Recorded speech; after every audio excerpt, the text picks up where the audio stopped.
I don't know if he's coming or not. We'll find out. We're He live now. definitely is. See, now I can talk shit, and then he'll show up. That's how we talked about this. This is how this works. Look, it's like fucking magic. It's like fucking magic. Sir? So I start the live because this happens every time you, me, and Katie are going to do a podcast.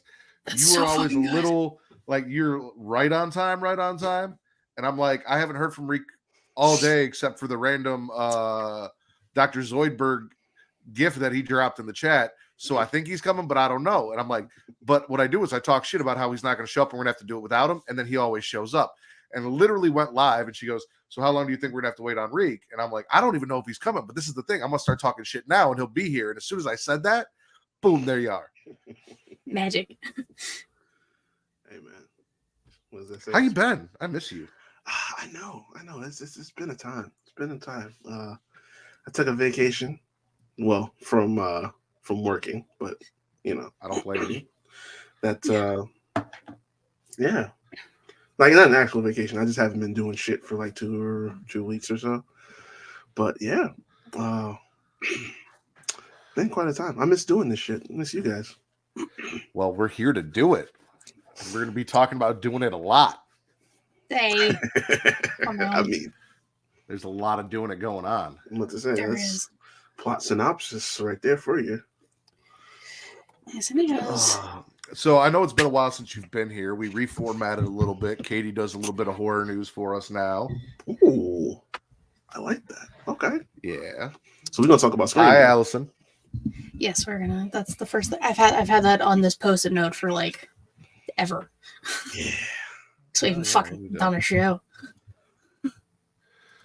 So this is episode 24. I thought it was 25. Is it 25? Oh, no, it's 25. I just didn't change the banner last time. My banner was 2 times. And then we call on this, since Allison's here and she's the one that came up with that pearl necklace. I like it. And pearl Ramio. Your boy TC rode with us all night last night for Danny. I heard it was their whole show. I started. I'm like quarter of the way into the episode already. But yeah, I saw the name and I was like, oh, okay. It's Matt's new tradition. Listen, kick off the year with an OnlyFans model every year. It'll be a good year. I support it 110%, sir. And now you have a whole year to find someone else. So good luck. Well, I'm sure I can. I'm sure. I mean, I keep an eye on the timeline for research purposes. You know, research purposes. Yeah. Totally. You know, because I knew about Willow before she did the show too. So you know, it's keeping our ears to the streets out here is all I'm saying. What's going on, Brocast? Thanks for stopping by. Like yesterday was such a fucking relief because like that 2 weeks that I took off of podcasting, I didn't do any I didn't go on anyone's shows. I did nothing. Yep. It was at night, and like don't get me wrong, I had a shit ton of like gaming and shit done and caught up on, but I was just like, dude, I just want to talk to some fucking people about something, anything. That's what I'm saying. Man. It was driving me nuts not having this outlet. So I didn't take a break. But this is the thing. Like, it feels like it's one of the best things to do an episode after you've been on for a while because now it just feels like it's just coming out. You know what I'm saying? Every other week is like it's the routine. You know what I'm saying? Like it's easy after a while for it to feel like it's robotic sometimes. But yeah, when especially when you're coming off like me and TC was talking about yesterday, like after it's been a couple weeks like this where all the stuff has been going on and we just been sitting on this for forever. Like, yeah. Mm-hmm. Like yesterday was kind of a big ass news and rumors episode, almost. I can't wait to hear what's coming up with you guys. Oh yeah, so yeah, he couldn't wait. We recorded yesterday around like 4 or 5 o'clock. I think our next episode is going to be See No Evil 1 and 2. Ooh. Oh, okay. I'm in for that. Well, we talked about it. Remember, I was like, did we? Yeah, I told you Catherine Isabel and Danielle Harris are in See No Evil 2, and you're like, oh yeah. That's right. Because I was like, I've never seen the trailer. I saw Yeah. See No Evil 2 one time, and I don't even remember it because I don't think it was very good. It wasn't Great. terrible, actually. No, it really wasn't. I'm so excited to watch it. I honestly So think it's excited. better than the first See No Evil, just because the first See No Evil is kind of like it's in that time capsule of like not having smartphones, just before smartphones, and it's very 2000s. It's very 2000s. It is. Okay. I went into See No Evil with low expectations because it was a WWE Films movie. So I set the bar low, and it just kept like inching up as the movie was going on. I'm like, okay, so we meeting standards here. I'm here for it. What up, Will? Well, we got people here. I think Will Gray. I'll run the intro. In 3.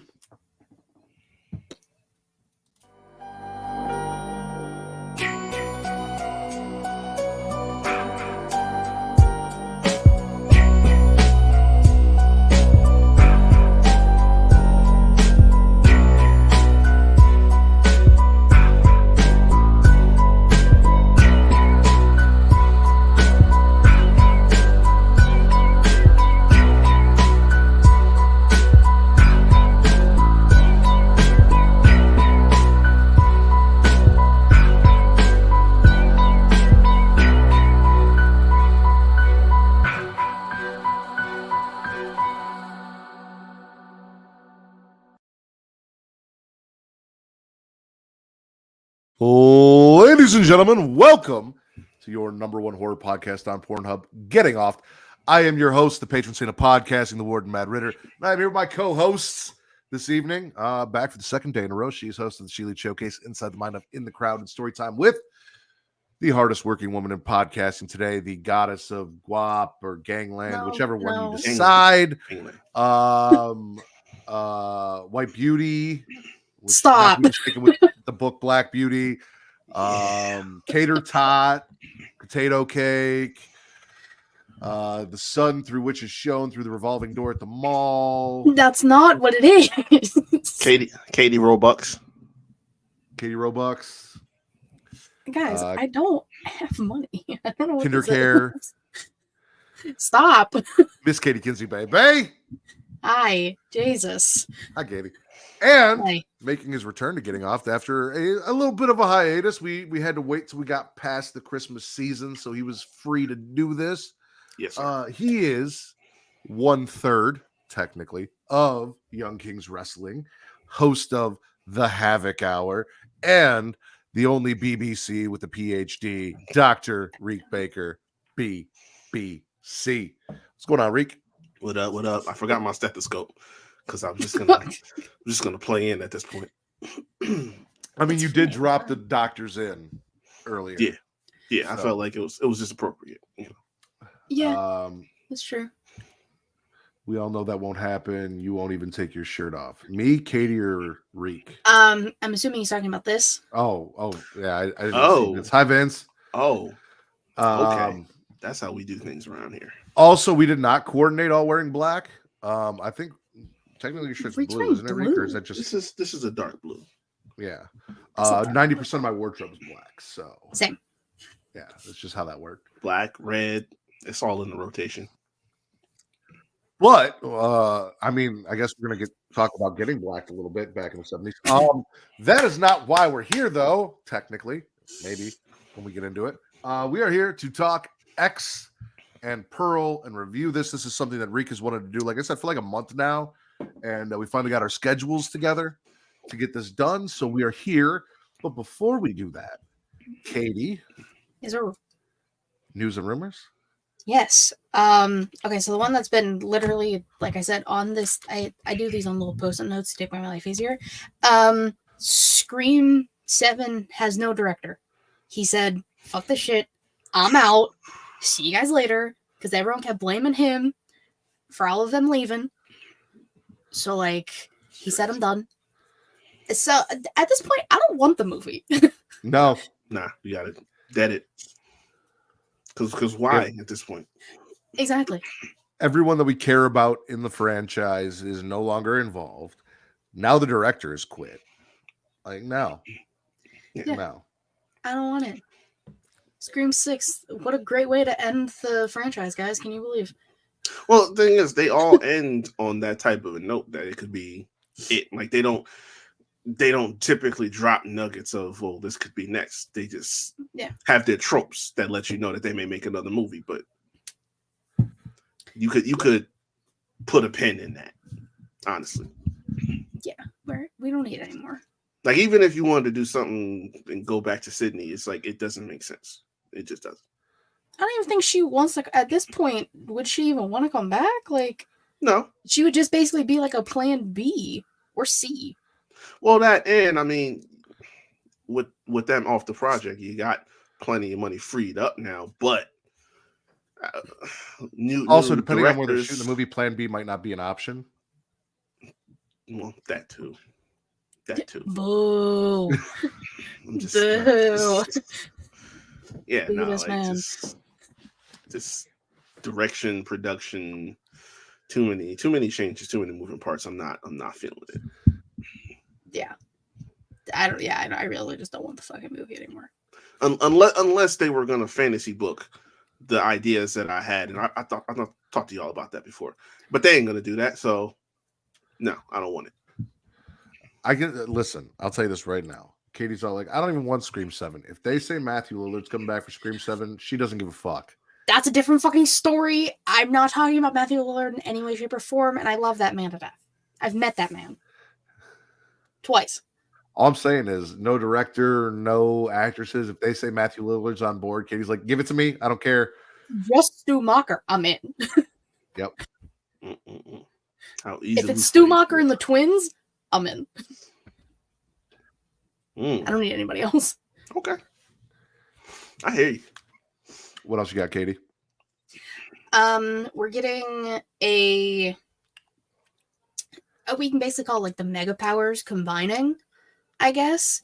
Atomic Monster and Blumhouse have now joined forces and now are under one roof. Okay.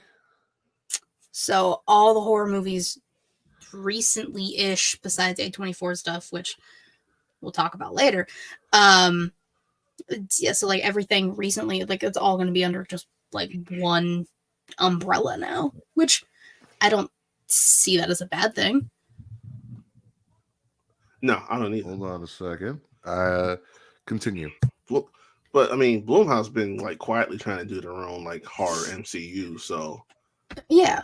I mean, plus I can't, off the top of my head, I can't think of horror movies from Atomic Monster, but like I know that it's a big thing. Like they're one of the bigger ones. I didn't even Atomic. What movies Atomic Monster make? I've never heard of that before. To Kill Time, especially because he had to escape for a second. I'm just gonna look it up because that's the. I'm gonna be totally honest. That's the first time I've even heard of the name Atomic Monster. I thought that's an energy drink. Really? No. Oh, I love Monster. They're Malignant, Lights Out, Annabelle, The Conjuring. Apparently, yeah. Those are like the newest ones. There's Someone Inside Your House, which I don't like that. Curse of La Llorona. Yeah. Oh. Well, just the most recent Conjuring movie. And then Annabelle Creation, Annabelle Comes Home. Okay. Well, I mean, yeah. I can respect that because, you know, Annabelle movies were good by me. I haven't seen Malignant, though. I heard it was good. Haven't either. I'm glad. Look at that. I'm not the only one who hasn't seen something. I hadn't unmuted myself. Zoe woke up, so I got Kate. Oh. Kate was outside. I got Kate on that. I could hear her, and I was like, fuck. I kind of figured it was something. I kind of figured it was something with Zoe. So, I was literally looking up like Megan, all the Atomic Monster stuff right before I heard that, which all the Conjuring, all that good shit. Yeah. Then you get the Blumhouse, Halloween, everything else. So fuck yeah, let's go. First Omen is going to be a movie coming out this year. The trailer was released. I did not watch the trailer, but it's a prequel to like the original Omen movie, which I don't really like the Omen. Possessed kids aren't my thing. When was the last time you watched The Omen? Years ago. All I remember is that the remake was trash because when you try to do shot for shot remake it doesn't work. Like that movie was proof. Psycho was proof. Like it's not a good look. But then when you go to prequels, now it's like you got to present new information and new characters and all this other stuff, and that's too much of a roll of the dice for me, honestly. But if you want to check it out, the trailer is out. Like I said, I didn't watch it. I was going to, and then I kind of forgot. So, oops. You don't like The Son of Satan? Particularly. No, not a fan. I keep seeing it around now. At some point, I'll watch it to see how it's looking. We'll get there. So since Mickey Mouse became public domain, Steamboat Willie. Mm-hmm. We're getting multiple Steamboat Willie horror things. There was one specific movie literally just called Steamboat Willie. There's going to be, I couldn't tell if it was a game or a movie based off the trailer I saw, but it's called Infestation 88. It's a game. Okay, that's what I thought, but then it like came up in movie things and I got very confused. And then there's going to be something called Mickey's Mousetrap, which is also a horror movie. So thoughts on Steamboat Willie? I mean, you know how I felt about Winnie the Pooh, Blood and Honey, so... which they apparently showed pictures of... I haven't looked at them, but for Piglet, I think. No. I think Tigger. Piglet and... Yeah, sure, and Christopher Robin in the next movie. I don't know. Because Piglet was in the last one. I think they killed him. I never watched it. Hey, Tigger's spoilers. I didn't either. Yeah. I hear spoiling it. I still might, but I'm pretty sure I spoiled it on our movies we watched in 2023 episode. Bold of you to assume I remember that episode. What do you mean bold of you to assume you remember? I don't remember anything. You remember so much. You remember everything. That is a lie. About podcasting and the shows that we do, you remember a lot. I remember most things. You remember White Beauty. That was traumatic. There's a difference. I mean, I'm just saying, they're out there somewhere, you know. No, I know. They really are. You should have heard about her New Year's adventures. We don't gotta talk about that on here. Come on now. I saw something in the thread not that long ago about it. Sounded very interesting. Guys, this is not the time nor place for that conversation. You're right. We have a forum. I don't know. As well. I mean, once we get into X, anyway. How fucking dare you? You know, parallel. We got Twisted Metal Season 2. Things we know. It's mainly going to be the tournament because this is y'all's thing. We talked about it when we did the episode. I was coming into this fully blind. I have like a vague memory of my brother playing the game and all of this shit. So I took a screen grab off of Bloody Disgusting because they're the best. The second season will be devoted more to the Twisted Metal tournament itself, wanting to explore the various dynamics between all the different drivers for Calypso's tournament. And then this is from the, I think, director. I'm excited for fans to see these characters come to life and see what makes them funny, what makes them heartbroken. I think it's going to be fun to dive into these characters. We introduced a lot already. Preacher, Bloody Mary, John, Quiet, Watts. It's going to be fun to put them all in a single place at the tournament and have them interact. And then there's also going to be, I wrote this down and I really can't see it now. Mr. Grimm and Axel are also going to be in this season. Okay. They were teased at the end of the first season. They had the board with the participants, and they were on the board. They was. Oh, so something about Axel, because it's also in the same screenshot. Is Axel the motherfucker that got the arms for wheel? I seen the picture. Yeah. So, yeah. Smith admits there may be some minor tweaks needed to bring Axel to life. How do you get a guy strapped into 2 giant wheels into the show? But he states that Axel will be treated with the same reverence as Sweet Tooth. That's all you got to say.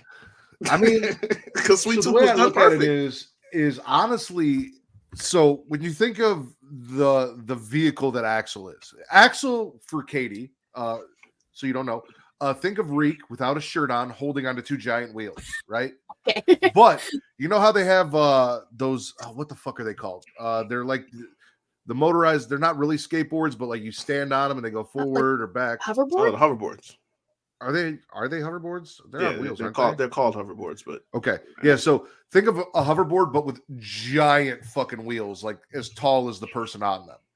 And that's essentially what he's on. So that's really how they could do it, is using him on a hoverboard. I don't know exactly what we're going to do with the wheels and any other contraption, but that's really, he was on a hoverboard before a hoverboard was a thing. Yeah. Cool. Okay. I mean, you could always you'll always like Vader that shit and have him like cut off at the arm and the rest of him is attached to the wheels. I don't know. Or horror wise, that Nightmare on Elm Street where the dude started becoming the motorcycle. Oh yeah. That would actually be fine. No, was that 3? I think that was 4 or 5. 4. My final answer is 4. Yeah, it was 4. It was 4. Yeah. Okay, she was dream surfing in 4.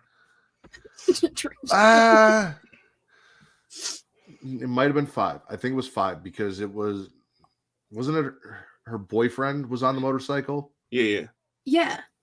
Oh, you're right. It is. They had sex at the beginning of 5. He got her knocked up. It was 5. Yeah. Oh yeah, it's the dream child.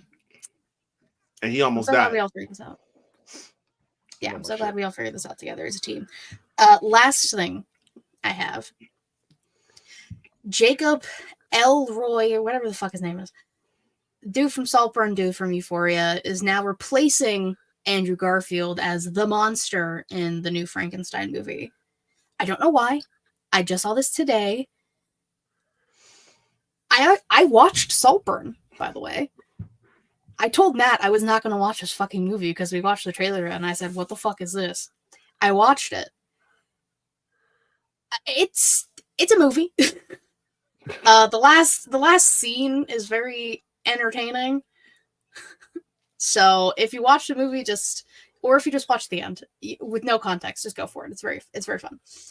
Yeah, so he'll be in that movie. Mia Goth's in it. Oscar Isaac. We're going to talk Mia Goth. Yes, we are. Yes, we are. So that's kind of why I brought it up, because I knew that she was in the movie. Who's making Frankenstein? Is that still whatchamacallit? Hold on, let me look. I don't remember. There's a lot of Frankenstein going on right now. You got Lisa Frankenstein coming out. You've got the one with what the fuck is her name?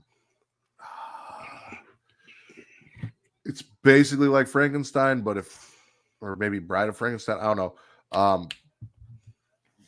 You're talking about Carla? Carla. In Lisa Frankenstein? No, I don't know. Okay, Lisa Frankenstein is a movie, but there's another movie that's out now with she's famous as fuck. Easy A. Emma Stone. Emma Stone, where she's basically Frankenstein's monster, but also has the brain of a 13-year-old and sleeps with the Hulk. It's a thing.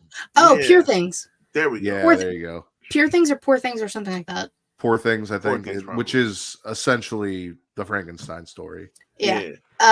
Guillermo del Toro is directing this one. Sounds about right. Okay. Because I know loves his monsters. Frankenstein and Dracula and whatever is all like Universal, I think it is. Yeah. Mm-hmm. Universal monsters. Yeah. So it's like, I guess this is another attempt at that. I seen Yeah. William It's gotta be Dafoe was something going to play high frames, Nosferatu too, I'm so fucking excited. which low key scares the shit out of me because I'm excited. like just the first time I ever saw Nosferatu scared the shit out of me. And then I think about William Dafoe playing him, and it's like, It only makes Jesus sense. Christ. It's a scary dude. Before we get into the main part of the show, because I believe, Katie, that was all the news and rumors. Yes, sir. Ladies and gentlemen, I want to thank you for watching us, whether you are watching us live at twitch.tv/Creation World, where if you have an Amazon Prime subscription, you have Prime Gaming. If you have Prime Gaming, you link it to your Twitch account, you get a free sub every month. Katie gets one of those regularly, but we could use one over here, if not 5. So use your free sub, support the Creation World and everything we do, whether it's Creation Conversation, Smack and Raw, or the show Getting Off. Or if you want to sub to Katie in more ways than one, you can go sub to the She Leads Showcase Twitch. You can also sub to Botch Spots and Cheer Shots. Any of your favorite content creators, use that free sub. Don't let it go to waste. Support your favorite content creators here on Twitch. We would appreciate it. You can also go to youtube.com/Creation World, where it is free to like, to subscribe, to comment. Katie, what does that do? Boost the algorithm, helps find new listeners. That is correct. And I need new listeners. I want new listeners because, like X, Katie, what am I? You're a whore. I am a whore. I am a whore for your likes, for your comments, for your views, for your listens. I am here to do anything to entertain you. So I need you to do that. And I need you to flick the bean. Hit that notification bell up top. Get notified every time we go live Monday through Friday for the Creation Conversation, which comes back this Monday, every Saturday, 11 p.m. Central, midnight Eastern, for Smacking It Raw, except maybe this upcoming weekend, because we'll see.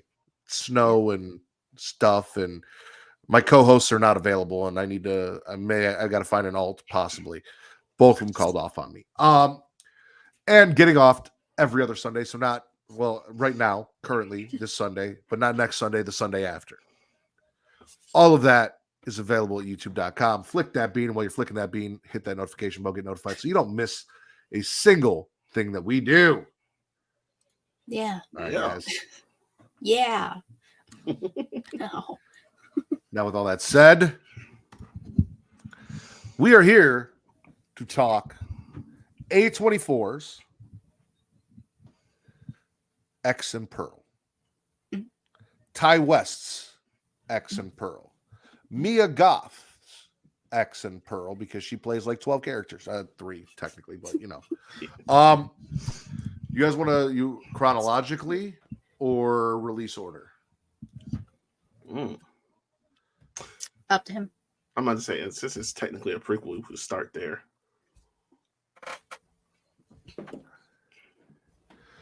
Well, how about this? Out of curiosity, Reek, start with you. Mm-hmm. Which movie of these two did you prefer? Oh, definitely X. Like 10 times out of 10. It's X. It's better. 3 on that one. It's better. Oh, triple X, crazy. Speaking of Triple X, the third installment, Maxine, has 3 X's in the name. It does. Yep. But we'll get to that. So yeah, you want to start with X or you want to start with Pearl? Start with I say we start with Pearl. Get the one that we liked not as much out of the way, and then save the good stuff for last. Yeah. So I'm assuming, like me, everyone here saw X first and then Pearl. Yeah. Yeah. Was this the movie that you guys thought you were getting after watching X? Hell no. No, but like, I was kind of okay with it. Because, I mean, think about the times that the movies take place. Kind of makes sense. Yeah. Positive notes on Pearl. It is an absolutely beautiful movie. The colors are bright and rich. The reds are so red. Everything fucking pops. Technicolor, baby. If you like The Wizard of Oz, this is a Wizard of Oz-esque horror movie. It so is. Basically. And that's all, because like, I thought about it a little bit when I first watched it, and then I rewatched it today, and that's all I kept thinking about. Like, this Dorothy Gale looking bitch every time. Not just that, but think about this. When she's riding her bike to go the first She's time like to go see the the dude. lady in the She looks beginning. just like hat and everything. I know. She thinks she's Dorothy, but she's really the bitchy neighbor / wicked witch. She's of the really West. the Wicked Witch of the West. Yeah. Like, No, this trust was- me. This was a horror stage play, an opera. Like, Fucks the scarecrow. yo, bruh. Like, Well, yeah. Listen. If Oh, I can't you wait to hear this dry hump explanation. an inanimate object to orgasm, that counts as sex. it does. It does. Okay. So like you ever seen Superstar?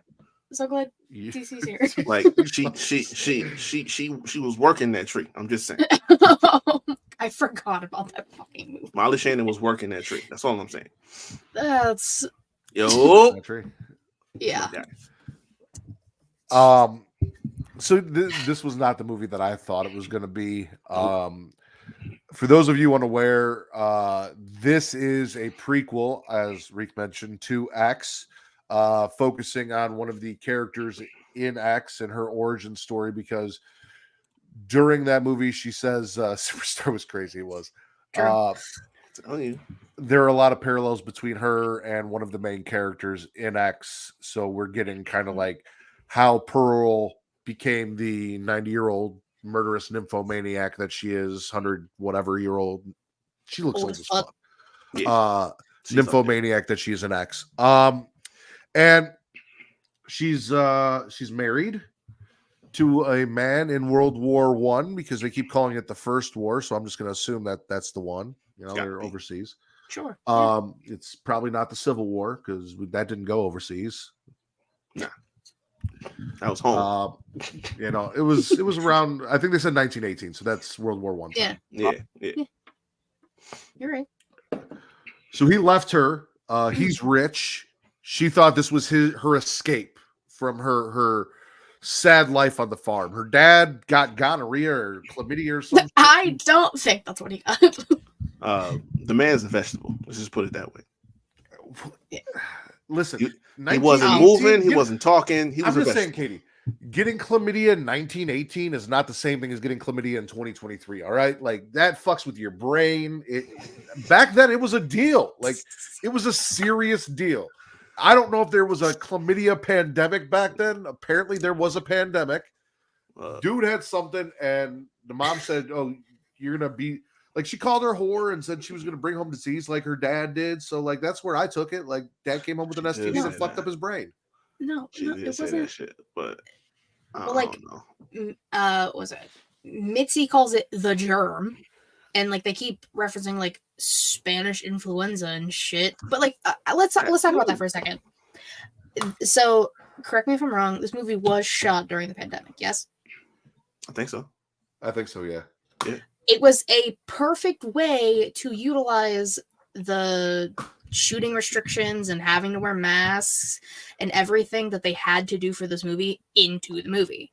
It was genius. And to parallel the idea of a movie about a pandemic in a pandemic, or when a pandemic exists.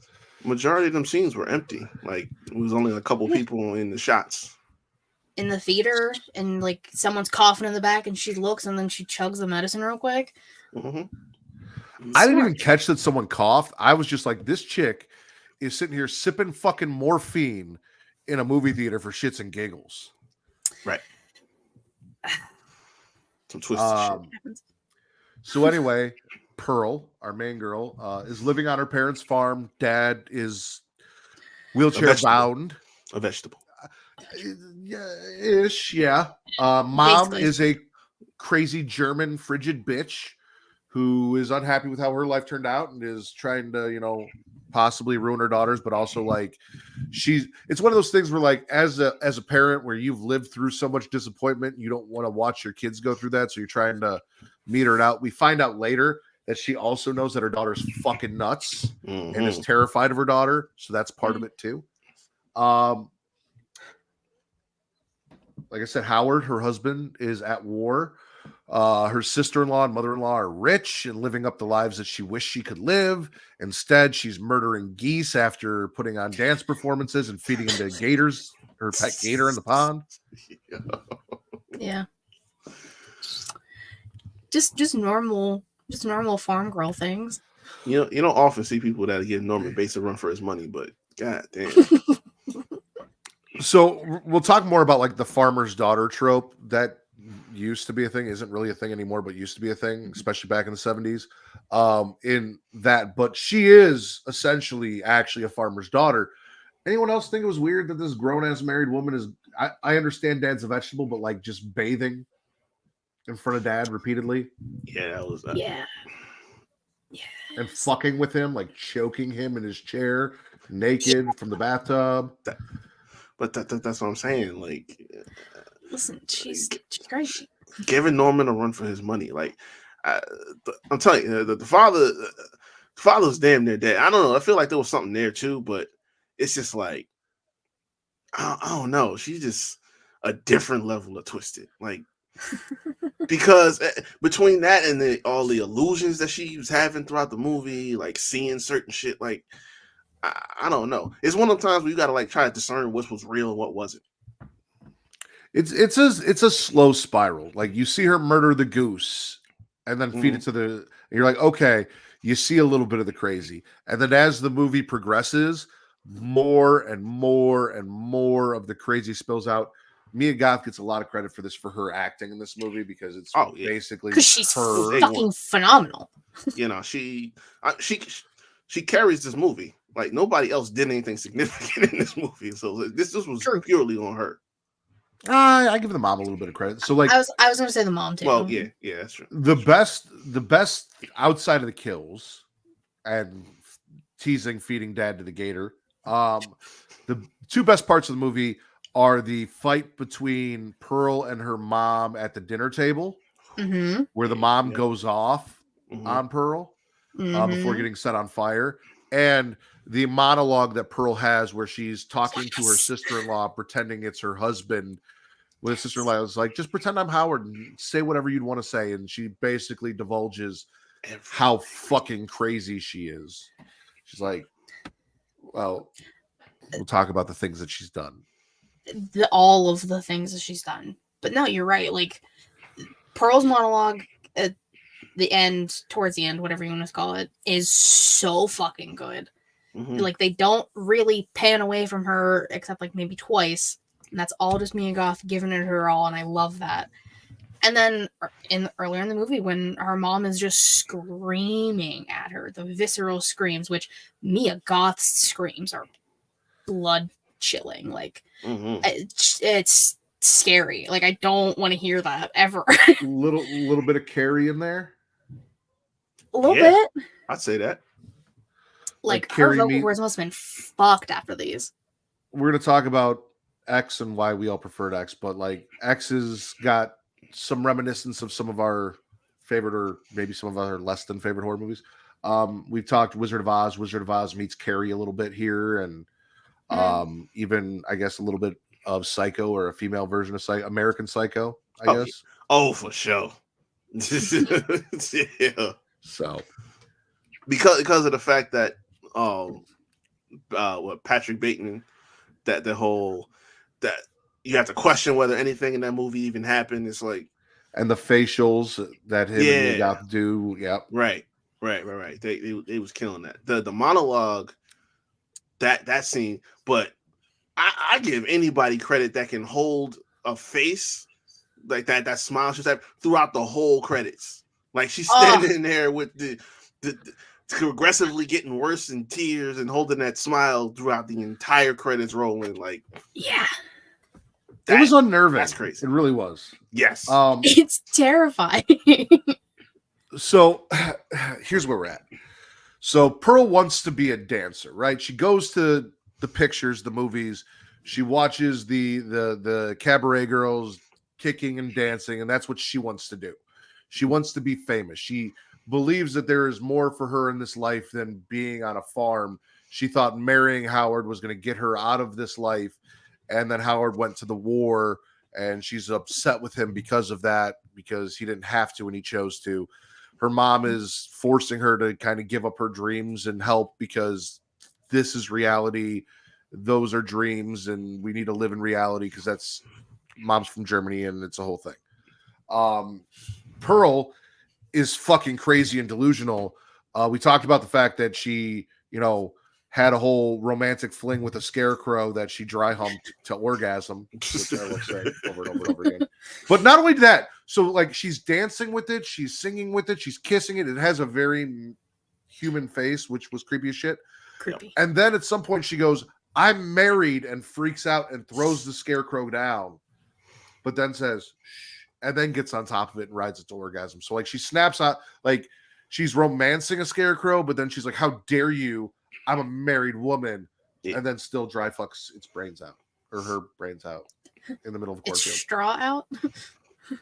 Yeah, I guess the scarecrow didn't have a brain. If I only had a brain. It's all the Wizard of Oz. Probably because Mia Goth fucked it out of him. That's why he doesn't have one. Hey, might as well. Like, that's a different level of crazy. So she goes to these pictures. She meets this dude who's a projectionist who's kind of hitting on her. She kind of blows him off at first because obviously she's married and blah, blah, blah. But after finding out that there's going to be an audition at the church that she can go and dance for, and she thinks this is going to be her big break, which I thought was fucking weird. Like you thought a church dance troupe is how you're going to... Anyway, neither here nor there. She goes back to the projectionist. He shows her a porno, which... Again, there's a little bit of an nymphomania. Obviously, she dry fucked. Anyway, she's like, "Is this even legal?" He's like, "To do, but not to shoot." She then again brushes him off until after she sets mommy on fire, and then after setting a mommy on fire, because apparently murder is what really gets her motor going. She goes back and fucks this dude, and then he's like saying, "Oh, you should go to Europe. If you want to be famous, you go to Europe, blah, blah, blah, blah." She thinks this dude's taking her to Europe. She doesn't realize, like, this was a one-night thing. Yeah, no. Maybe a little longer till your husband. Like, he knew you were married. He knew this wasn't going anywhere. He was just having his fun. Right. He brings her home to where we find Dad terrified. She tries to fuck him in the house where... Mom is in the root cellar, rotting away. Life. Yep. No, she was clean. Well, no, she was still set on fire. Yeah. No, there was their dog in the cellar. What do you mean? Until they get to the barn, and then he asks what the dog's name was, and she goes, "We don't have a dog," and completely fucked everything up. Then she loses her shit because he sees exactly what Mom said in the fight, that they're going to see how crazy you are. You can't hide it. And when they do, they're going to be as terrified of you as I am. You'll never be what you want to be because there's a darkness and evil inside you. And the best I can do is keep you on this farm and keep you away from everybody before it leaks out, blah, blah, blah, blah. And she goes off and stabs him in the chest with a fucking pitchfork as he's getting in his car trying to get the fuck up out of there. Yeah, man. He wasn't moving fast enough, champ. Like, you never should have walked in that house. No. Seriously, like, let me at least give you a ride home. I would have dropped her at the end of the driveway and moved the fuck on. That's what I'm saying. You knew she was married. Why are you going to go home and meet her parents and shit? Like, what the fuck were you thinking? You were just going to walk in and be like, "Hi, Mom and Dad. I'm the guy that your daughter just cheated on her husband with." Like, this is 1918. This isn't fucking... We didn't even have phones like that. Like, how you know the husband wasn't home? True. Like, they did pass a soldier on the way. That's what I'm saying. Like, you risking your life for a chick you just met. Like, even in 1918, that's down bad. I'm sorry. So she murders him. She rolls the car into the lake and feeds Theta, her gator. The car is still like sitting half out of the lake, but I guess cops don't really go out there, so it doesn't really matter if there's a car hanging in the pond in the back. I don't know. Then she goes and gets Dad all cleaned up, murders him with a pillowcase because she originally was gonna like feed Dad to the gator, and she's like, "I feel bad abandoning you, so like I need to get rid of you essentially so that I don't feel bad about abandoning you because I can't do this anymore. I can't live this life anymore. I'm meant for more." But Mom catches her and stops her. Well, now Mom's dead in the root cellar, died from her burn wounds and being thrown down the stairs twice. So nothing's there to protect Dad. So Pearl's like, I got to off you. I got to dance. I got to go dance at a church. You know, murder before church. That's what I always say. Oh yeah, isn't that the motto? Come on, right? Theoretically, the church loves murder. Neither here nor there. In the name of God. So she kills Dad. She goes to her dance audition. She is so confident. Her sister-in-law's there who had told her about it, and she's very nervous. She goes in there and she dances her little heart out. You know, she kills it. She fucking kills it. Let's call a spade a spade. Pearl murders it in her mind. Hey, what's up, Tommy? She great. Tommy, she did phenomenal. The random war scene happening in the background, kind of fucking weird, but so I'm saying it was in her mind. Oh, he don't even care about us. He's straight to you. I mean, he started with "Hello, gorgeous people," and then specifically right. Katie. Yeah. So yeah, no, there's a whole war scene going on in the back as she's dancing. She gets done. She's killed it, and they're like, you know what? We're gonna pass. Next, and she's like, I'm sorry, what? No, we're good. We're gonna pass because they wanted someone younger and blonde. Which fuck that. But you know something? This how you know she don't have no real friends because nobody tell her that. Yeah. Oh, thank you. What about Reek? You don't love Reek? Oh, okay. That's fair. That's fair. That is fair. Trying to get his points in. Okay. You're gonna have to speak more Spanish than Ola. You've had about 3 months now to read that Rosetta Stone. You got to do better than Ola. My advice is get your money up because she don't deal with broke people. That's all I'm saying. Doesn't Kanye West have a song about that? He does. Ironically enough, it's almost 20 years old now. Hey, Kanye West is on my Deadpool. He is. Oh yeah. Oh, y'all tripping around here. He was my wild card. I was hoping Katie. Oh shit. My Spanish is a little rusty. I'm gonna be honest. All right, so anyway, we're gonna get back to the movie before I say something. I hate you. So yeah, they want someone younger. They want someone blonder. She loses her shit. This is her because, like, she told her mom, "I'll go. I'll do this, and if they don't take me, which in her mind there was no way they weren't going to take her, then I'll come back. I'll live life on the farm. It'll be what it is. It's fine. It is not fine because when they reject her, she full on psychotic break. It's over for her. Yeah.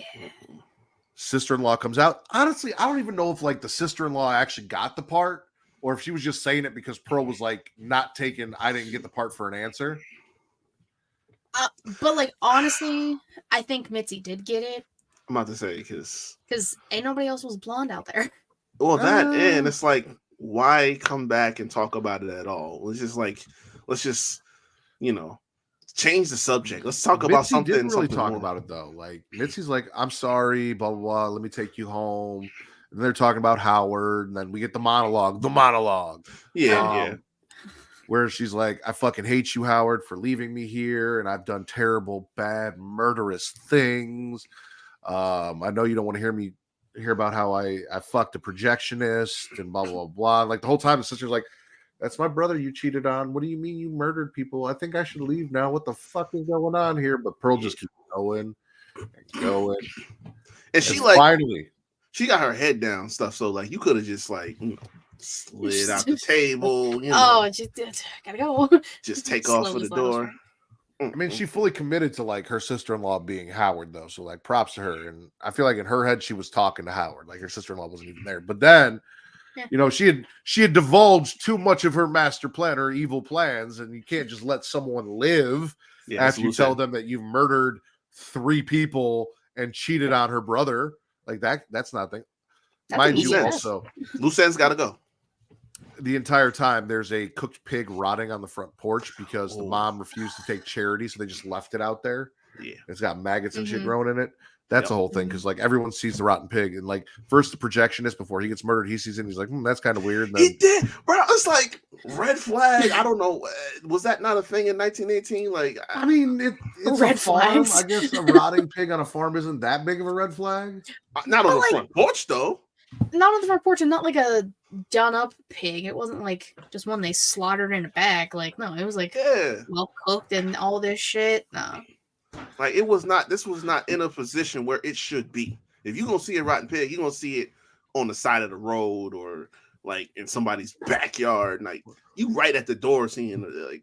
Yeah, like they didn't even like. She didn't even try and hide it. Like they did nothing with it. Well, listen. When you're killing your mom, your dad, the guy that you cheated on your husband with, Goose, you got to feed your crocodile.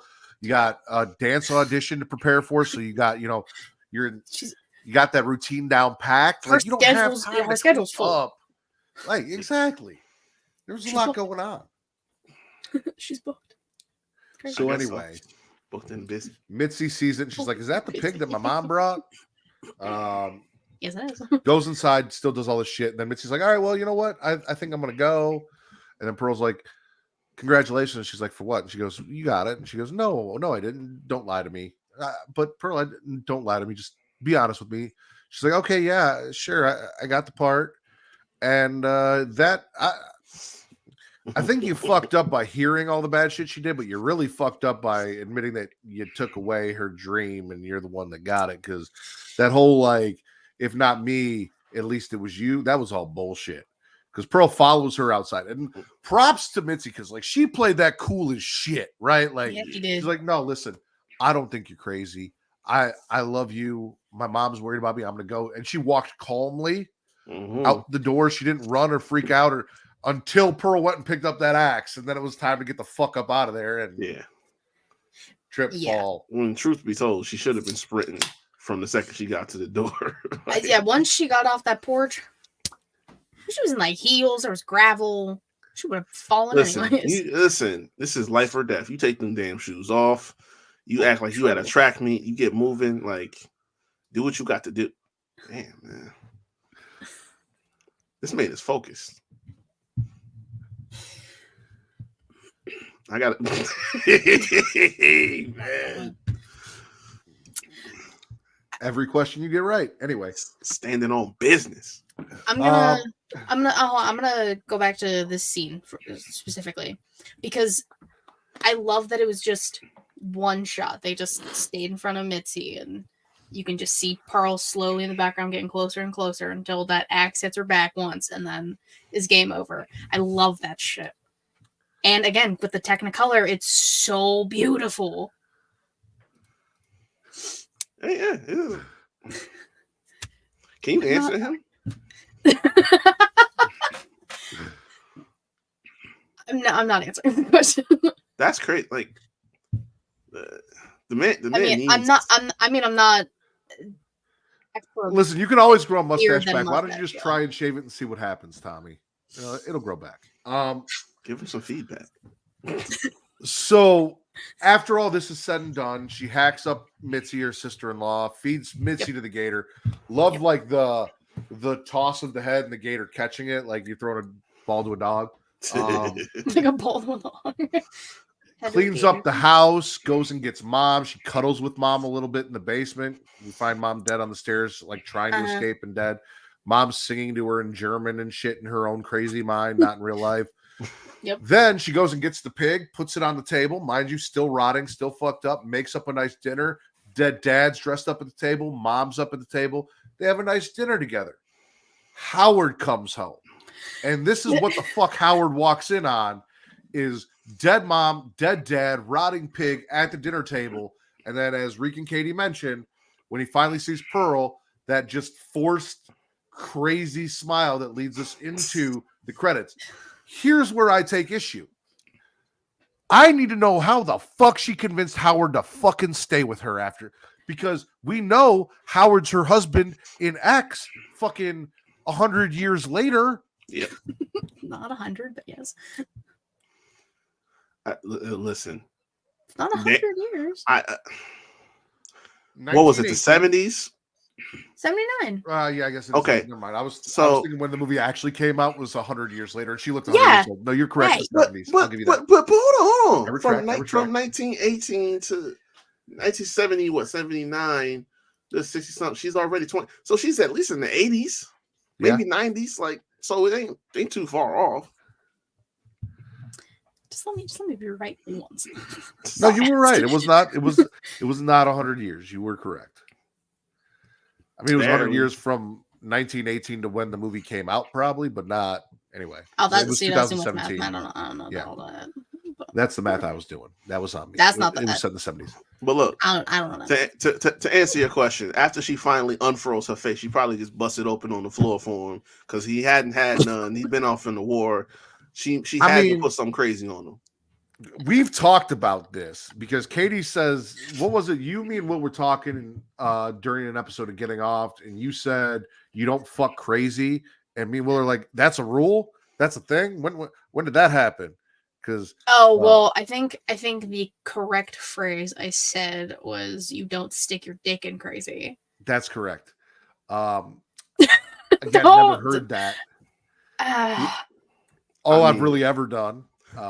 Thank you. So, including the lady upstairs. So, oh my god. Like, but if she rode me the way she rode that scarecrow, I guess I could see it.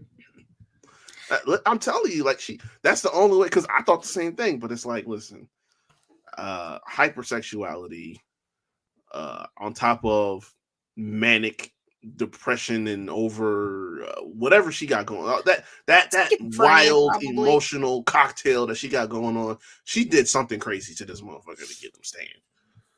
I mean, she also probably told him, yeah, well, if you try and leave, like, I'll kill you too. I murdered your sister. Listen, we saw where her and her and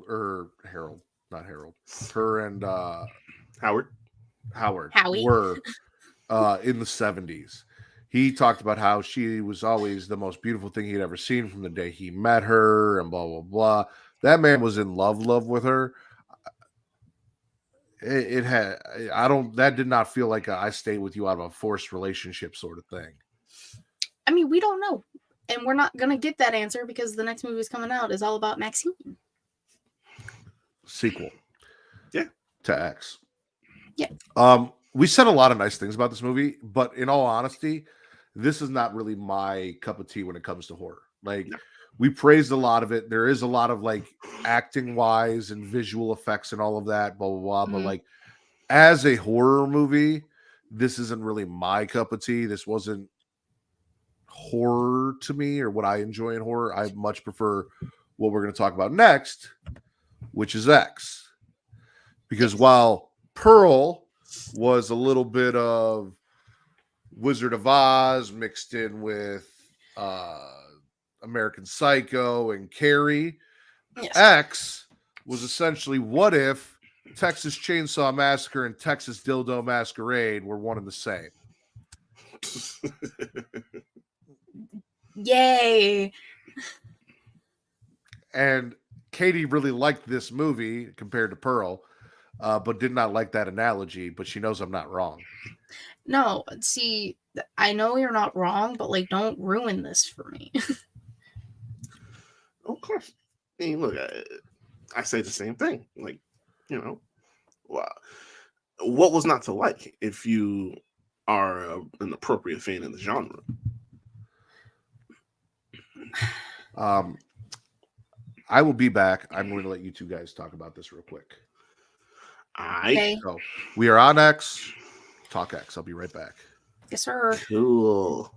Well, this is the most this has been my show in one episode. This is crazy. I mean, you do it everywhere else, so why not? Yeah, me too. So I don't even know how you'd even want to start this conversation. What would you like best about it? I mean, again, it's acting. Brittany Snow kills it. She's so funny. She was. Also, just randomly throwing in a little bit of singing. I was like, okay, sing some Landside. All right, sure. Why not? Yeah, she was on point in it. What was the? I can't remember his name. Was it Kid Cudi? Or what was dude's name? That was the black dude in this movie. What, Jackson? That's a great question. I actually don't know. It was Kid Cudi. Yeah. What? I know. Really? Yeah. Because he went under his real name, but I looked it up. I'm like, wait a minute. I know didn't I've seen him. that. I've seen him. I've heard him somewhere. It was Kid Cudi. I know this motherfucker could act, but I've seen this movie twice. You didn't know that was him? never. No. I Oh, yeah. love learning. I love learning information. Day and night. Here we go. I mean, yeah, like everyone, like Jenna Ortega. Come on now. Yeah, before Scream. So this only came out like a year before Scream, right? Or was it the same year? Was it? It was 2021, right? The Scream was 2022. Yeah, it was the same year. You're right. But which one did this one actually come first? I feel like I looked this up last time and I forget. But so 2022. Can I get a day it came out? Hold up, it might have been around the same time frame. March 18th. Wait, no. X. It was 2 months after. That's insane. Because Scream came out in January, I remember, because I took my sister to see it. I really thought X came out in 2017. For some reason. No. It came out 2 months after Scream. Which means Pearl couldn't have been done during the pandemic. It would have been post-pandemic because obviously X was post-pandemic. But I mean, they still could have been under restrictions, but two things. One, this is not the most this ever been your show because there was that whole show where I didn't have headphones for the entire time and you hosted that one. But you're still on screen. Listen, remember that conversation we had about me not feeling well? Oh yeah. Yeah. So okay. Handling business mid-show. Here's how we're gonna do this, ladies and gentlemen. Okay. X, as I said, Texas Chainsaw Massacre meets making a porno. We have a crew. We have Wayne. We have Bobby Lynn. We have Maxine. They're all coming to do a porno with Jackson, Kid Cudi. In the 70s, interracial porn was a thing, and black wasn't a thing yet, but both these women, or technically three of them, are about to get black. Wayne is technically dating Maxine, but he's also producing porn. He left his wife for Maxine, and there's a whole discussion about after I saw the way she fucked. Of course, I see why you left your wife for her. From Bobby Lynn, who, again, Brittany Snow, fantastic, and finally got to see her boobs, which has been something that was on my naked celebrity bucket list for years. Right? So props to that. Since John Tucker, you heard me? Texas Chainsaw Massacre porn. That is correct. Okay. Impressive. So they rent this house so that they can go shoot a low budget horror movie. RJ and his girlfriend, Lorraine, are the ones shooting the film. Lorraine is doing the sound. RJ's shooting it. He's like, you can make a good dirty movie. And Lorraine's kind of against this whole thing. She's like, I didn't think this is what we were doing. What are we doing here? And RJ fucks up and kind of talks up this whole thing. And then because I don't know if you guys saw the silhouette when he was standing in the doorway of what, at least, I don't know if it was Kid Cudi, but what Jackson had. You can see it hanging down right above the knee. There, just the outline, the silhouette. You don't want to let your girlfriend see that and watch the way he pleases two other women, knowing what you're packing there, RJ, and expect her. So getting off track. So they're going to shoot this porno at these people's house. They have no idea that Howard and Pearl are fucking nuts and that Pearl's an nymphomaniac. They're just like, oh, we're going to go here. We're going to shoot this porno. It'll be a good time. Yeah. They're doing the whole farmer's daughter thing, which was a thing back then, blah, blah, blah. Black guy's car breaks down, walks into a white farm, couple farmer's daughters, fucks them. Going to be a good time. The whole idea was this is going to be on VHS. This is going to blow up. We're going to be like the first ones to put porn on VHS, which, mind you, as the number one wrestling podcast on porn is really the first thing to do a lot of that stuff, like digitally streaming, DVD, Blu-ray, VHS. porn kind of sets the standard for what the rest of the movie industry is going to kind of lean to in distribution. Yeah. Fact. So anyway, we get to see Bobby Lynn get fucked by Jackson. We get to see Maxine get fucked by Jackson because she's the younger, hotter sister that, Bobby Lynn's always jealous of. Pearl sees Maxine, gets a little turned on, reminds her of herself because Mia Goth is playing both Pearl and Maxine, and then Pearl as later. So all three characters. She plays Pearl twice, young and old, in prosthetics as old, and then also Maxine. Goes down, watches Maxine fuck Jackson in the barn, gets really turned on, and as we've talked about, when she gets horny, she gets murderous, and when she gets murderous, she gets horny. These are exclusive. One and the same.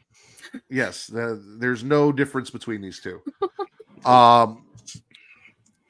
After the first day of shooting, Lorraine's sitting down and she's asking questions like, "Oh, well, if you guys are in love, how can you, be okay with this?" And RJ, again, being the idiot that he is, speaks up. He's like, "Oh, well, it's different when it's on camera because then it's just work." And it's like, dude, you need to shut the fuck up. He's just not getting it. It's about to be a bad Sunday for you, bro. Yo. We know it's Sunday because that's what the back of her panties said. Yep. So after all of this, Lorraine turns around. She goes, "I want to do a scene." And RJ's like, "No." "Why not?" "Well, because you can't." Says who? "Well, me. It's my movie. And you can't just rewrite a movie midway through." "What about Psycho?" "Well, Psycho was a horror movie. This isn't a horror movie." She goes, and Wayne tries to talk to him. He's like, "Listen, you might as well let her do it because if you don't let her do it, she's just going to do it anyway, and she's going to do it out of spite. And who knows how many other guys she's going to fuck besides this. Just let her do it and get it out of her system." RJ's still not feeling it. Ends up, they don't even really give him a choice. Dude just walks in and she's already ready to get dick down. They just hand him a camera, and dude's just like, fuck. Has a cry in the shower as everyone's sleeping. He's ready to get the fuck up out of there. He's taking the film with him. Fuck these people. You fucked my girlfriend. You made me watch. And props to RJ for that. Because, I couldn't do it. I couldn't do it. Man, look, he did it to his damn self. He did it to his damn self. First off, number one, you don't bring a good girl with you to some bad, influence shit. Okay? You bring a good girl with you to anything. A porno shoot, a drug deal, whatever, something. She's going to get enticed by the bad things that are going on. At the very least, she's going to get enticed. He is not a cuck. See, here's the deal. And I've had to do this many a time. Oh, boy. A cuck is specifically someone who enjoys and gets turned on from humiliation while watching their significant other have sex with someone else. Right. Yeah. A hot wife is someone who just gets turned on with their wife having sex and there's no humiliation involved. Someone who just catches their wife cheating and then flips shit and says, "I'm getting the fuck out of here." That's just a normal person. Yeah, it's just normal. Yeah. Or a sucker. But, But no, this as much as I agree with Reek, here's the thing. And this is how I would have done it. When Lorraine said, "I want to do a scene," it's like, well, if you're fucking, I'm fucking. And there are two girls here. So here's your, you want Jackson? You can have Jackson if I can have Bobby Lynn. But if I can't have Bobby Lynn, you can't have Jackson because we are in a relationship and everything is 50-50 equal. If you're getting dick down, I'm dicking somebody down. That's how this works. And if you're not okay with that, then we're out. Yeah. Okay. So bringing that up, Lorraine poses the question before she's like, "I want to be in the movie." Like she says, talking to all of them, if you're in a relationship, why are you okay with this? Would you, these are all hypothetical situations, would you be okay if your significant other did porn? There's a lot of factors in that. I have talked about this. I feel like if it's a 50-50, we both know that we're going into this, we're both getting something out of it. It's not just like, hey, we're going to do this. And then we go somewhere and Kate's got 50 dudes trying to bang her. And I'm sitting there in the corner with nobody interested in me. Like that's going to be an issue. But if we are on the same page, if we both know that we're going in with say another couple or something like that. This is something that we've discussed and talked about and set boundaries of what we are and aren't comfortable with. Completely different story. So it all kind of depends on the dynamic. Okay. But again, as long as she's having her fun and I'm having my fun, I'm okay with that. If you're having your fun and I just got to sit back and suck it up, not okay with that. That's when we get a divorce, because at that point, then for me, that's cheating. When you decide you're going to fuck somebody else and I say no, and you decide you're just going to do it anyway, now you're cheating. Well, yeah. I want to hear the answer down here. Oh, me? Everybody's answering. I don't know. It's like, it's just something about, going to bed with somebody that's just openly getting nuts busted on their face. Like, I don't know how I feel about it. Like, that don't bother me, no. Like, Calm down. because I agree it should be, some equal footing. Like, we gotta have strong understandings about this, because there's plenty of porn stars that are married. You know what I'm saying? They make this work. But yeah, I don't know. It's got to be like airtight.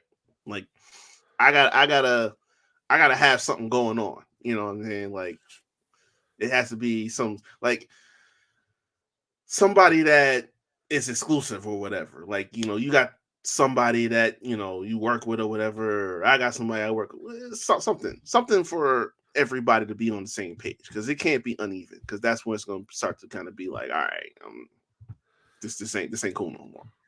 What I meant, Reek, when you said going to sleep with someone who's getting, I'm one of the people who's like, I don't care how many people the person that I've slept with has slept with, as long as when I sleep with them, I'm doing what I can and they're satisfied and they're happy with me. It doesn't matter how many dudes they've been with. It doesn't matter how big the dicks were before me. None of that shit. Mm-hmm. As long as what I'm doing is good enough for you, that's all that matters. I don't care if it's been 200 dudes or 2 dudes. That doesn't matter to me. I don't care about your past. All I care about is what's going on with us. And as long as I'm keeping you satisfied, that's all that really matters at this point. If I'm not and there's an issue, then that's a whole different story. So yeah, no, I got you. Yeah, it's I'm not gonna say no. It's just, like I said, it's gotta be some ground rules, like a motherfucker. That's all. I don't abide by that double standard of I need a woman that's had less guys than I've had girls. Like, if I had a hoe phase and you had a hoe phase, we're equal. That's what I'm saying. And hopefully we're both just good enough at it that we're having a lot of fun when we're doing it. Like, we all done been in that scenario where it's like, somebody said, oh, she got so many bodies, so you should never mess with it. And like, oh, well, Why does that matter? Exactly. Who cares? Exactly. YOLO. So Lorraine does it. We actually don't see Jenna Ortega. We see Mia. We see Brittany Snow. We do not see Jenna. We just see her in a yellow bra and a white pair of Sunday panties, because she's a good girl, and that's what good girls do. They have the day of the week on their panties, so they don't forget what day it is. So they're clean, I guess. I don't know. Okay. Fair enough. Okay. He can't take it. He's getting ready to bounce. Like, he's ready to drink some bleach. I'm out of here. I'm taking this movie. Fuck these people. Good luck getting out of here without me. He gets in the van. He tries to pull off, and there's Pearl. And she's just standing there, and I feel like he could have just drove around her, but instead he gets out to make sure she's okay. Well, he doesn't know she's crazy. Yo. She's got her hand behind her back. If I can't see your hands, I'm not approaching you. And she does. She caresses him. She gropes him a little bit. She's moaning in his ear at 117 years old. And then starts stabbing this motherfucker, and then mounts him like she did the Scarecrow in the prequel. Does the shh thing. Mm-hmm. But then starts murdering this motherfucker to orgasm. So instead of dry humping, it's stabbing. Wow, Don't Fear the Reaper's playing in the background. I was just gonna fucking say that. like what a good song to play in the background. That's when shit really. It takes an hour for this movie to become a horror movie. But that's what I love about like No, I didn't say that in a bad way at all. Oh yeah, I know. But like it's the same thing I'm saying about Texas Chainsaw, because like if you go into either of those movies without watching the trailer, you spend the first 40-45 minutes thinking like, oh, what's going on here? Like this is just some basic shit going on. But then one scene, it just snaps into overdrive. Like they go into the house, what's his face walks into the house to the back door, here come Leatherface, smacks you in the head with a hammer. Now shit just got real.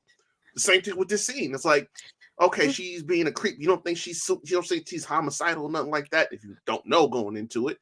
And all of a sudden, she just jabbing this motherfucker in the neck, painting the car's headlights with the blood and everything like that. Like, all this shit got crazy. Honestly, I feel like, because we talked about it, I feel like Texas Chainsaw Massacre was a very big influence on Ty West, period, because also you look at the way that they did the prosthetics for Pearl and for Howard, and it very much looked like Grandpa from Texas Chainsaw Massacre. We also talked about like the dinner scene and them sitting around the table with the corpses sitting around the table and all of that, and the rotting food, and very Texas Chainsaw Massacre-esque. This was set in the 70s, just like Texas Chainsaw Massacre was. Yeah. Was with Michael Bay, it was technically still kind of in the 70s. So I know. A lot of influence there, despite Katie's feelings about the Texas Chainsaw Massacre franchise. Movies. But you like stuff inspired by it. So like silver lining. Yeah, because this is different. I make no promises. I'm crazy. Also, once she watches Steamboat Willie, she's going to have a whole new set of skills, dressed up as a mouse to murder you at Disney. At least let you watch her kill you. Like, why would she kill you? What did you do? I'm just the delusional bitch. I don't know. Kind of like Pearl? Nah. Hey, the Lulu bitches stick together. It's all I'm gonna say. Nah, all I know is from the little bit of knowledge I have about Katie, everyone that I know of that Katie has had sex with is still alive. So there's that going for them.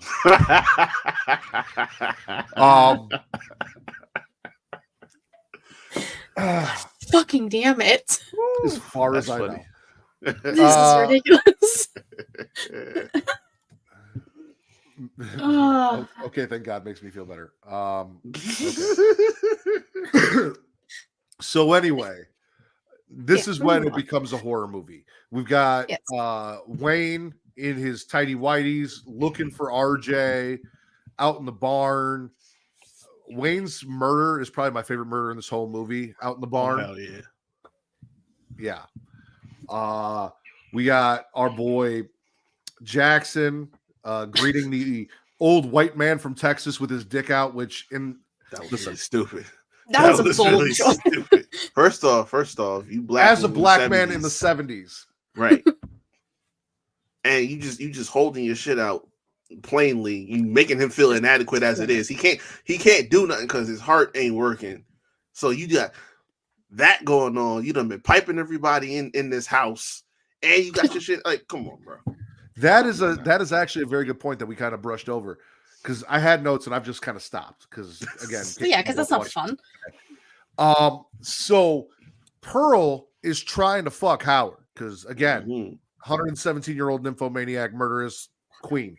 Howard's like, queen. I really want to, but my heart just can't take it. And she doesn't give a fuck about Howard's heart. She's just trying to get dick down.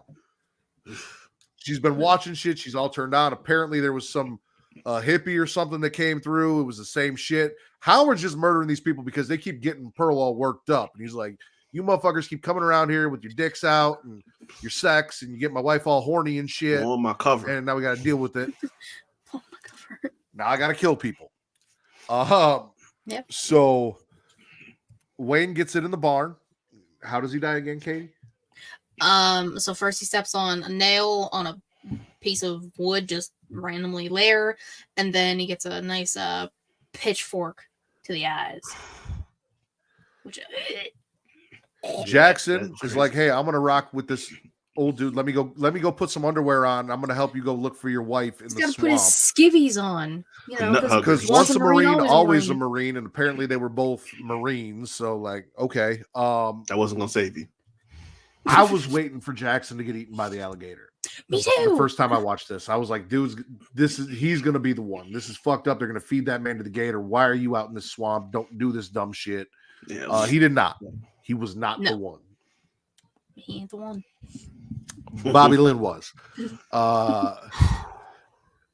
So while they're looking for Pearl is getting into bed with Maxine, and she's got blood all over her, and she's smearing blood on Maxine and kind of feeling her up and groping her because, again, horny 70s nympho, 117-year-old maniac.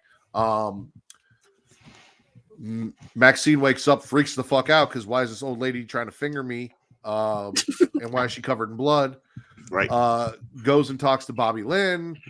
Maxine's going to get cleaned up. Bobby Lynn confronts Pearl. Pearl shoves her in the lake. Crocodile comes. Bye-bye, Bobby Lynn. Bye-bye, Bobby Lynn.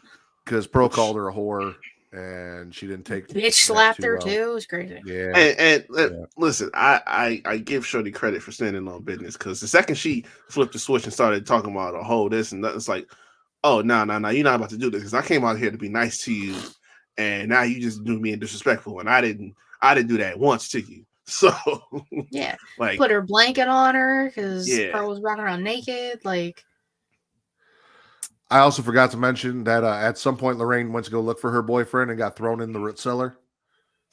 Oh, Howard's like, you just shut the fuck up and stay down here. We're gonna hold on to you. She got it the worst out of everybody. She's the only person I genuinely felt bad for. Oh yeah. God damn. We'll talk about it, because I mean, in a way, listen, if you had decided not to get blacked in the 70s, then maybe everyone would still be alive. This all stemmed, maybe, like, you guys would have all been together in the house. It would have been 6-on-2. They're 177. Like, you're you guys just had a adding better numbers chance. now. Not important. I mean, but what are we going off of horror movie rules? Like, hold on. She, against her boyfriend's will, decided to fuck Jackson, which led to RJ leaving, which led to RJ getting murdered and dry fuck, blah, blah, blah, blah. Well, somebody was going to catch it. Spiral. No, that's a different movie. We covered that already. Wayne went to go look for him. That's how Wayne got dead. With Wayne gone and RJ gone, it just left the women in the house so then Pearl could go in there and feel up Maxine. Like, it's all domino effect, all starting with the fact that she decided, I saw a giant dick and I want that inside me. I've never seen anything like that. Somebody would have catch it. Somebody would have caught it, because, like, at some point in time, because she was just wandering between her house and in the woods and the barn over there with them. Like, at some point in time, she would have been wandering out. Somebody would have got called out to go look for her. Dude was just the unlucky one, because he was depressed and drinking his tears in the moment, and he was the lucky number one that got caught first. But what I'm saying, Reek, is if she hadn't made that choice, they all would have been in the house, and it would have been 6-on-2, and they would have had a better advantage, because Pearl would have had to go in there with the 6 of them, wouldn't have been able to pick them off one by one. Well, RJ should have never called her a prude. Speaking of Jackson and his big dick, did not get eaten by the alligator, but did get shot. Yeah, it was fucked up. Yeah. Right to the chest. But because racist white men in the 70s. Listen, the look in his eyes was when you know you needed to walk away, because the conversation just turned tense for no reason at all, and he was acting oblivious to it the entire time. Like, ugh. They showed up at that house, and this dude backs Wayne out of the house with a shotgun. Yeah. And y'all saw it. At that point, you should have known this is not the old white man I want to fuck with. Nope. Honestly. Hang out with, help find his wife. Just let him do his shit. Go out there. Hope you make it. See you in the morning, bro. That's what I'm saying. Like, I don't care whose car it is. I'll walk. Like, y'all got this. I'm sorry. Find another fucker. Ain't gonna be. We're out in the country. You know he's killing snakes left and right. Then you show up with an anaconda hanging between your legs. This is just natural for him. That's what I'm saying. It's 3 dudes here. One of y'all can take my spot. I'm out. So Same. Wayne gets the pitchfork in the barn. Yep. Jackson gets shot in the swamp. Yep. Bobby Lynn gets fed to the gator. Beta. RJ gets stabbed to orgasm out in front of the house trying to escape. Yep. Lorraine is locked in the root cellar. And Maxine is like trying to wash the blood and disgust of the old woman that felt her up off her. Yeah. Figures out nobody's in the house. Where the fuck did everyone go? Mhm. Stumbles over to the other house, sees that the tire's stabbed, sees dead RJ, starts putting two and two together. She needs to get the fuck out of here. She's got to find the keys. Here's Lorraine in the house, sets Lorraine free. Lorraine loses her shit after being set free and blames Maxine for her current predicament, runs out of the house, and also catches that shotgun out of nowhere. That was like a clothesline. Like, Dude. God damn. She got rocked. Yeah, I was fucked up. There was She also deserved some that. dude tied up in the basement with her. I'm pretty sure that was the vagrant that they were talking about. Yeah. That was RJ. Jackson. No, No, RJ no, was no, spread no. across the fucking Dude. driveway. I'm about to say, dude was hanging up there for a minute. He was decomposing. Like, that wasn't the dude she just caught. Yeah. It looked like RJ. No, so that, like I said, when Howard was having his little discussion and like started turning on Jackson, he's like, "You're just like the rest of them, like that vagrant that came by, blah blah blah, getting my wife all horned up and murderous and blah blah blah." I'm pretty sure that was the dude that was in the basement because RJ at that point was still there. And after I think they captured Lorraine is when they're like, "Oh, we need to clean up these bodies," and started dragging stuff. But like Mia Goth saw the blood and RJ spread in the driveway before she went in the house to save Lorraine. So, And then before that happened, she had to be witness to a tragedy. Oh. yeah. So they come back. She's in the house. Howard finally has that Oh, give him a second. Hold on. 177-year-old old people sex happened on top of Maxine hiding under her bed. Not 177. Might as well be. No. Mm-mm. I mean, We know how old they were, but how old did they look, Katie? I'm about to say, from that vantage point, Decrepit? from that vantage point, 177. put yourself in that scenario. Does it matter? No, I'd probably just kill myself. Honestly. They were a combined 316 years old doing 69. Anyway. Oh, no, they We're weren't. not. That No, they is weren't. It not was meant- missionary. It was missionary. How you know? Yeah, no. Because I saw it. There was a top-down view. He climbed on top. He started feeling up her saggy ass titties and then climbed on top of her. They were going at it. The bed was bouncing. Maxine had like by her face. She had to crawl out from under the bed and get the fuck out of there.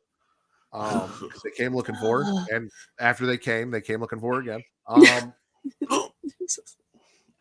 At that point, it's got to be like dust. Like, And Howard said, like, his heart can't take it, and Maxine still forced him to do it. Then he had a heart attack, and now all of a sudden, like, so here's Maxine, right? Pearl's like, "Oh no, my husband, he's having a heart attack," and it's like, "Why you murdered everybody I showed up here with? You think I give a fuck about your husband having a heart attack? Literally. Like, why am I gonna have sympathy for you after all the shit you just did? Where the Right. fuck are the keys?" like you got the wrong one to try to get pity out of right now. So she grabs the keys. Maxine repeats the phrase that she has been saying that is also the phrase that the preacher, the televangelist that we hear over and over again is saying on the TV about how she will not accept this life. She is meant for more, something along that. I'm paraphrasing. Yeah. She will not accept less in life than what she's deserved or some shit like that. Pearl's like, "You're just like me. You're going to be sad and alone, and everything that you care about is going to be taken away from you. You're just a whore. We're no different." And Maxine's like, "You know what? Fuck you." Has a gun that she's been carrying from the van that they showed up in, goes to fire it, no bullets. No bullets. Pearl picks up the shotgun, lets that thing go, misses the shot, and throws herself the fuck out of the house with that kickback. Yeah. Breaks her hip. Yep. Maxine has the key, Maxine has the keys. She gets in the truck. She's getting ready to get out there. And then Pearl running her fucking mouth, calling her all sorts of whores and bitches and blah, blah, blah. Maxine throws that car in reverse, backs right the fuck over her head. Should have been talking shit. That double tap. Damn sure should have been talking shit. Just saying. I've been told that before, except the whore part, because I don't talk to anyone.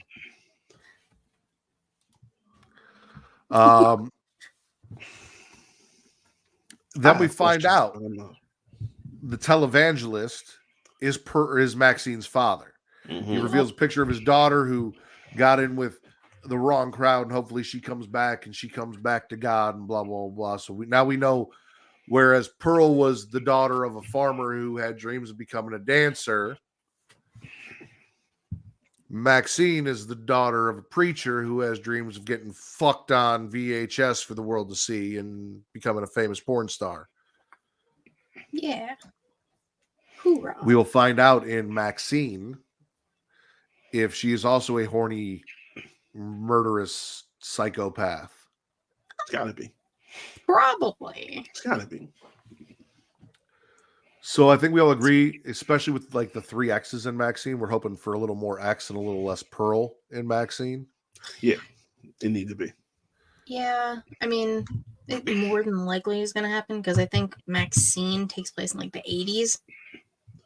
Oh, that's even better. So like, I mean, she was already snorting coke and fucking, so like, I'm about to say, like, it's gonna be a whole lot more of that. Oh yeah. But Maxine gets out not really scot-free. Like everyone that she cared or that she was with is dead, but she's got a truck. She's on her way out. She's free. She's fine, girl. And it's in LA in the 80s. Yep. Yeah. I couldn't remember if it was New York or LA, but yeah. She's gonna So be I'm gonna need them to like do some like Once Upon a Time in Hollywood type shit in this movie. Have her join a cult.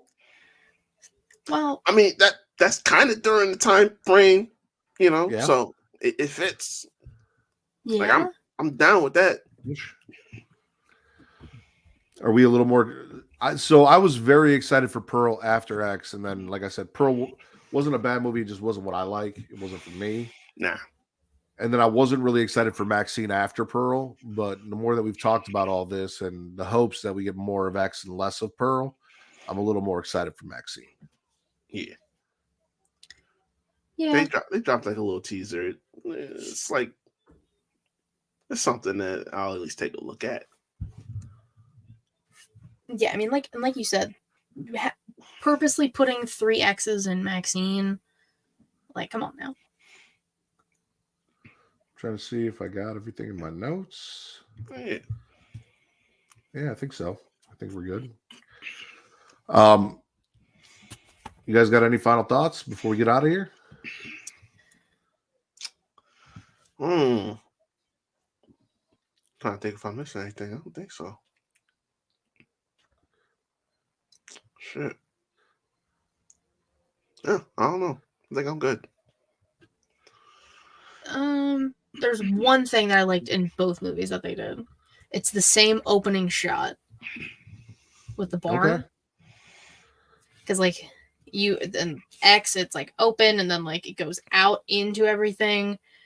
And then for Pearl, because it's very like 1930s movies-esque type shit, like opens up and then this beautiful Technicolor shit, but it's the same shot, just slightly different. And I love that. There's continuous themes in both movies that I like that they did. Yeah, for sure. All right. Well, if that is all we got, Reek, please tell everyone where they can find you, Young Kings Wrestling, and everything else that you do. Sure. Y'all can find me at ReekHavoc24 on Instagram and on Twitter. You can find the Havoc Hour on all streaming platforms: Anchor, X, Spotify, Google Podcasts. The video versions are up on YouTube. You find Young Kings Wrestling at YK Wrestling on all social media. You find Young Kings Wrestling online on Spotify, Anchor, Google Podcasts, and we don't put full episodes up on YouTube, but we've got some content up on there, some little reactions, some little nuggets and stuff that we put out for the fans and stuff like that. People that love our shit. So go check all that out. Katie? You can follow me on Twitter, KatieRasson13, the link dream about to take all things She Elite Showcase, twitch.tv/She Elite Showcase, and youtube.com/She Elite Showcase, typically Thursday, 6 p.m. Eastern-ish. Patreon.com/She Elite Showcase, where you get exclusive non-wrestling podcasts every month. It will be coming back this month. Inside the Mind of will also be coming back this week. Woohoo! Yay! I'm filming it tomorrow, so I'll get it up Tuesday. It's Adam Bernard. I met him in Detroit. Okay. All right. Super nice guy. So that'll be fun. Cool. Yeah. Inside the Mind of is always good shit, and absolutely go check out the newest episode of Young Kings Wrestling, which will drop tomorrow. As for me, you guys can follow me on Twitter at MyBrothers, for your wrestling content, and Getting Off, this show, for your horror content on X, and then a little bit of both everywhere else at Smacking It Raw on Instagram, TikTok, Threads, and Blue Sky. For Miss Katie Kinsey Bay and King Reek, House of Havoc, first of his name. I am the patron saint of podcasting, the warden, Matt Ritter, who has a very fucked up stomach and also has to be up early in the morning, so there will be no post show. This has been your number one horror movie number one horror movie podcast on Pornhub. Play us fuck up.